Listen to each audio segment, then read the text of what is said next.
So in this question, we are given an acid with a volume of 50 ml and a concentration of 0.1 ethanoic acid.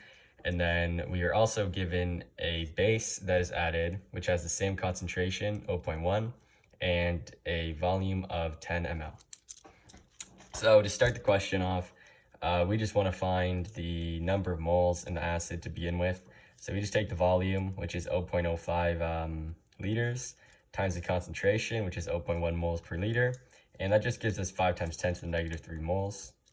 Then we want to do the same for the base. So we have 0.01 liters times the same concentration, 0.1, and we get 1 times 10 to the negative 3 moles. So then we take the balanced equation of the titration, and everything in here has a 1-to-1 ratio, so it's perfect. We don't need to multiply it, and we can just leave it as is.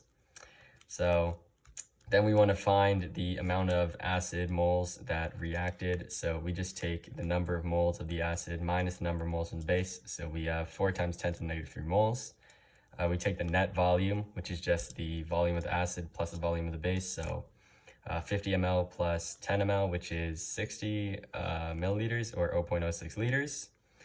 And then we take the concentration of this resulting acid, which is the number of moles we got here, which is 4 times 10 to the negative 3, divided by the net volume of the titration, which is 0.06 liters, and we get 0.066 continuing moles per liter. So we have the moles of the base here, which is 1 times 10 to the negative 3, and therefore the moles of the conjugate base is 1 times 10 to the negative 3 applied to the ratio, which is 1-to-1, so we don't have to worry about it. So the moles of the conjugate base is just 1 times 10 to the negative 3. So we take this conjugate base and we divide it by the net volume as well to get the concentration, and that's just 0.0166 continuing moles per liter. So we put that into our ice table. We have 0.066 continuing moles here minus x, and then we get this. We do the same here. We have 0.0166 continuing moles per liter plus x. We get this, and then this is just x.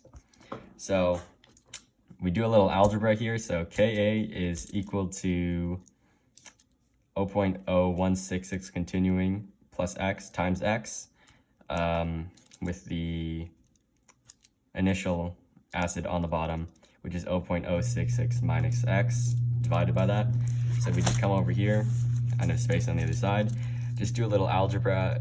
We take this here, we distribute it amongst this, we bring the x back over to get this, then we just put it into a quadratic formula. We use the quadratic equation here, and then we end up with 1.424 times 10 to the negative 4 as our x value. And then we have our Ka here. To find the pH, we just take the negative log of our x value, which is 3.85.